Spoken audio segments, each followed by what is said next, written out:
Ayun, good morning. At ako'y maagang gumising. Mga 8. Nag-alarm ako 9 o'clock. Pero nagising ako is 8. Tapos, ang tawag dito, ano ko rin kasi si Papa kasi nga, wala siya, diba? Kausap ko nung, basta pa, pasulpot-sulpot yung usapan namin. Tapos, ayun, mag-almusal lang ako. Mauna na ako kasi mamaya ako pa sila gigisingin.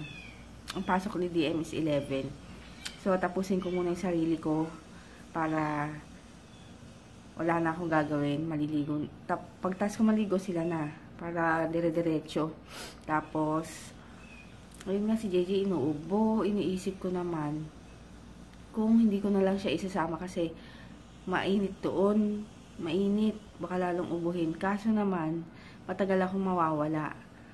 Tapos, hindi ko padala yung landline, yung nasa cellphone, nandun sa sasakyan ni Papa. So, dala-dala niya. Kasi pag ganun, pwede kong tawagan dito. Kaso, wala. So, no choice.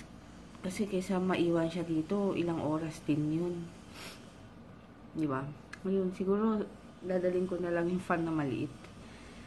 Ayun, mahirap mag-risk. Kahit ano. Tapos yun, kain muna and upload. Hindi pa pala na-upload yung vlog kagabi. O, hindi pa.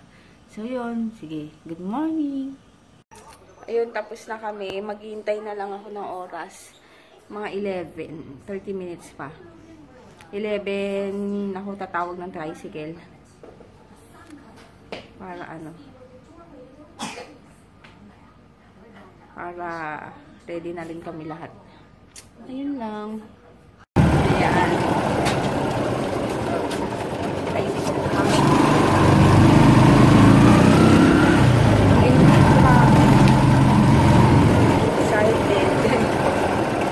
Ayan, hindi na si DM. Nasa car na naman. Wala pa. Anong oras pa? 11:30, 11:15 pa lang. Ayan, labasan na yung prep. Kinder naman. Pasok na. Si DM. Ayun naman.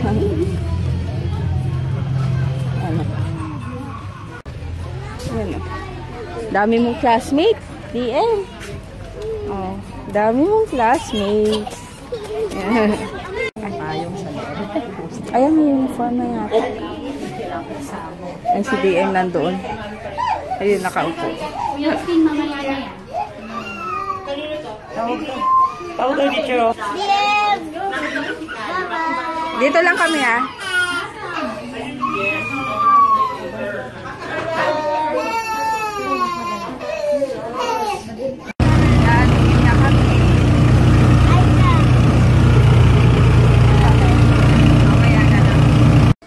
Ayun, success ang first day ng class ni DM. First day na napasok ni DM. Tapos very good, meron siyang very good na na patingin mo nga DM.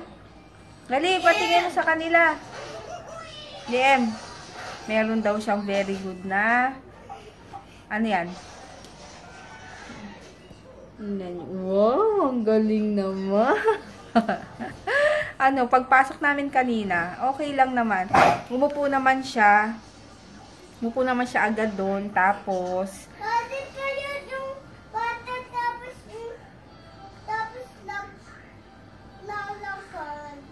yung umiiyak, iyak na iyak. Meron silang kaklase na umiiyak. Iniwan nung Papa. Tapos buti lang si DM, hindi umiyak. Very good yan Tapos tinanong daw siya. Tapos yung name niya, iba na raw yung name niya, hindi na DM. Tapos yun, na-excite naman siya. Kaya buti na lang. Tapos bukas ulit Sabi niya, ang init kasi, 11 kami umalis dito. Sabi niya, sana daw si Papa na lang yung maghatid kasi nga para daw malamig. Walang aircon. Kasi nga, syempre, tricycle lang. Isang init. Next week, ang pasok niya, anong oras ba? 1 to 3:30. So, kainitan din yon. kainitan din na nag-stay ako doon. Mag-i-stay ako doon ng ganong oras. Buti na lang kanina may mga nanay din naman. Pero ang init. Super init. Tapos, nagpapahanap nga si Papa ng kasambahay. Para para bantay lang kay DM doon. Sabi ko, kaya ko naman dahil wala naman din akong gagawin. And, syempre, diba, gusto ko yung kilala ko dahil nga mahirap na lalabas doon. Alam nyo naman, hindi sa nilalahat ko. Diba, ang dami ng mga news na ganun yung mga kasambahay. Kakatakot. Kaya sabi ko kay Dalton, ako na lang. And baka daw maburo ako doon. Sabi ko, okay lang naman, may mga nanay naman din doon.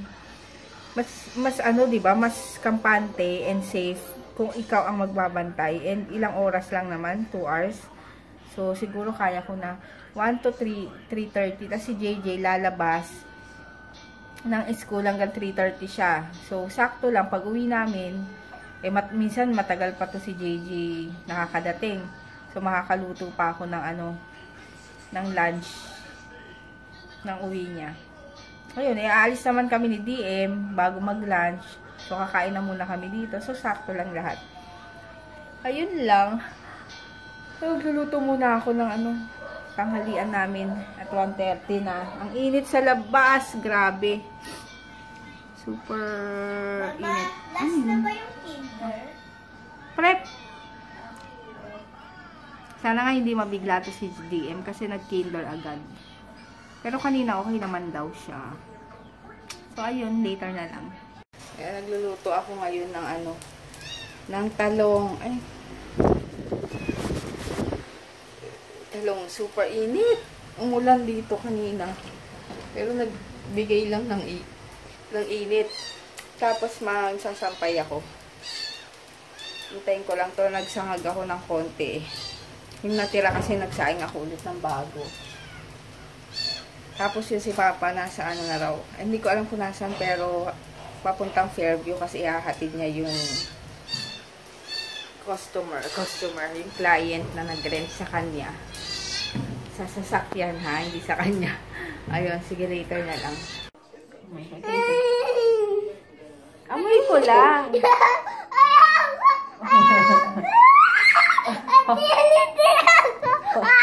Oh, mauntog ka sa... amoy ko na. Hindi ko hawakan. Ay! Mauntog ka dun sa table.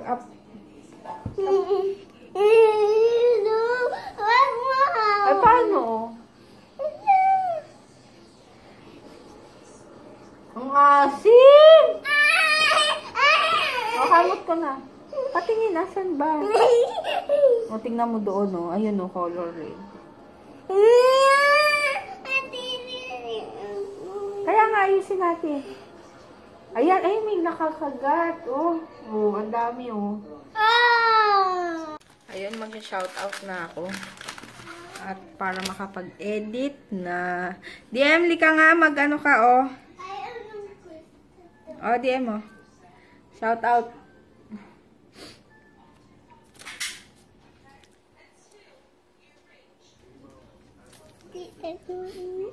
Bukas ulit, ha? Para very good. Shout out. Shout out. Hi. Hi. Galing mo yan. Hi. Hi. JD. JD. And Matt. Matt. Hi. Hi. Baby Lynn. Baby Lynn. Mauricio. Mauricio. Altaunian. Altaunian. Thank you. Thank you. Good night. Mama, yung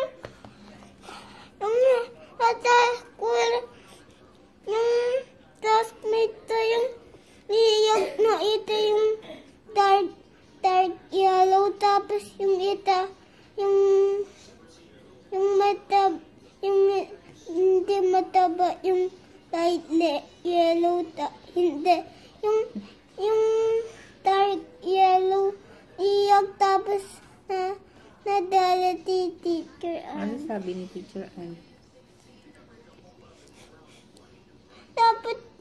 Dapat na lang. At yung very good yung dark yellow. Dapat very good. Hindi ka umiyak, no? Ayun, excited na naman siyang pumasok bukas. Tapos, kanina,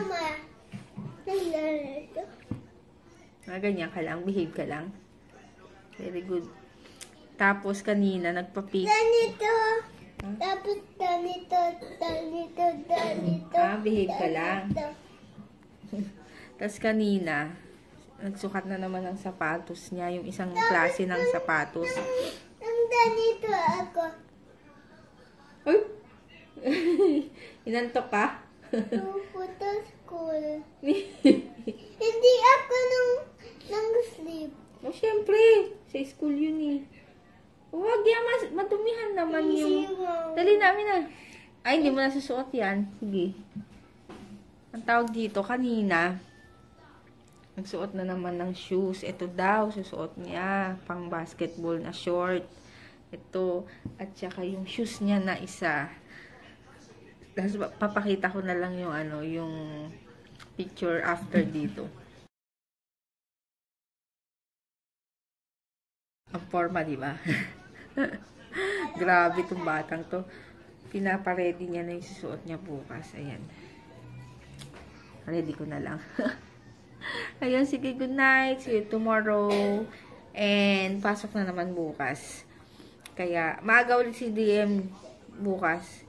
Hanggang 1. 11 to 1. So, ayun. Good night.